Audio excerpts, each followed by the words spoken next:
Barcelona, el 29 de septiembre de 1935, en un periodo crucial de la Segunda República, nace el Partido Obrero de Unificación Marxista POUM. Este periodo fue importante porque transcurrió el movimiento revolucionario de octubre de 1934 y la sublevación militar del 18 de julio de 1936. El POUM era el resultado de la unificación de la izquierda comunista española y el bloque obrero campesino, ICE y BOC. La ICE fue un partido fundado por Andreu Nin y Juan Andrade. Creían en la unificación de los diversos partidos marxistas españoles para crear un solo partido marxista revolucionario para el proletariado. El BOC era un partido comunista implantado sobre todo en Cataluña. Su máximo dirigente era Joaquín Maurín. El POUM criticaba la degeneración burocrática y totalitaria de la revolución rusa a manos de Stalin. Aun siendo un partido marxista revolucionario, dentro del POUM se encontraban diferentes opiniones: trotskistas de la ICE, comunistas opuestos a la burocratización y a la línea del PSE y de la Comintern, también catalanistas de extrema izquierda y sindicalistas revolucionarios. Aun siendo un partido marxista revolucionario y considerando que, en 1935, el dilema político en España no era entre apoyar o atacar la República Democrática Liberal, sino entre el socialismo y el fascismo, el POUM fue uno de los partidos firmantes del pacto electoral del Frente Popular a comienzos de 1936. En sus discursos parlamentarios, Maurín denunció que el gran peligro contra la República no era el movimiento de ocupación de tierras de la primavera de 1936, sino la conspiración militar que se estaba organizando y la violenta política derechista. El POUM defendió la revolución colectivizadora desarrollada en Cataluña desde el 19 de julio de 1936. Sin embargo, el POUM representa un problema para el gobierno de la República a causa de la presión comunista. En primer lugar, su enemistad con Moscú compromete las relaciones de la República con su principal proveedor de armas y suministros en la guerra, la Unión Soviética.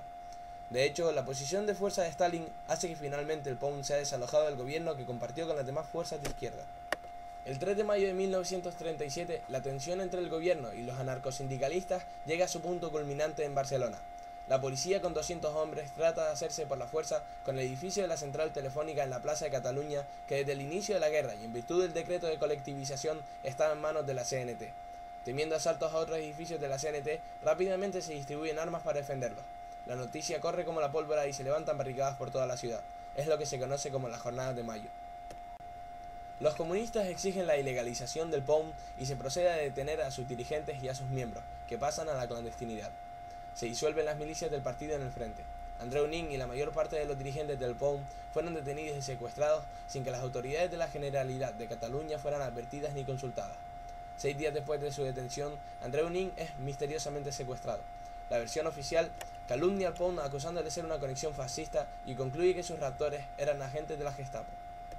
El gobierno de Largo Caballero trató de resistir las presiones soviéticas para erradicar los partidos disidentes y en especial trató de oponerse a la ilegalización y a la represión contra el POUM.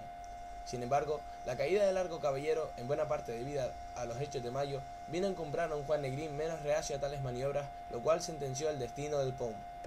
Al año siguiente, 1938, se enjuició a los dirigentes del partido y se les condenó a prisión por rebelión mientras se reconocía su carácter de organización antifascista. Para aquella época, la represión previa y numerosos asesinatos habían afectado al POUM, que sobrevivió en la clandestinidad hasta el final de la guerra, pasando directamente a la lucha clandestina contra el franquismo. Según los partidarios de Trotsky, una de las tácticas utilizadas por el estalinismo en la Unión Soviética como parte de la política de erradicación de los opositores fue asociarlos con una conjura fascista internacional, de la cual serían meros agentes para la desestabilización de la revolución. La misma política en España habría sido promovida por Moscú contra los anarquistas y el POUM. En vísperas de los hechos de mayo de 1937 en Barcelona, las publicaciones en manos del gobierno habían asumido y difundido la idea con tanta naturalidad que era difícil que incluso en periódicos izquierdistas extranjeros no se pensara que el POUM no era manejado desde Berlín. Esto parecía aún más evidente si se tiene en cuenta que el partido acusaba a la República y a la prioridad de ganar la guerra de contrarrevolucionarios. Terminada la guerra civil, los dirigentes y militantes del POUM, como el resto de los demás partidos y sindicatos del bando republicano, tuvieron que exiliarse. Los que no pudieron fueron detenidos, juzgados y encarcelados, y en algunos casos fusilados, o siguieron en la clandestinidad intentando continuar con la reorganización del partido.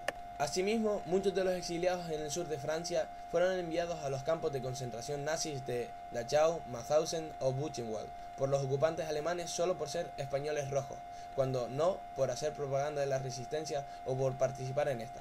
A pesar de esto, el PSE siguió acusando al POUM de ser un instrumento de la Gestapo bajo el camuflaje de un supuesto trotskismo.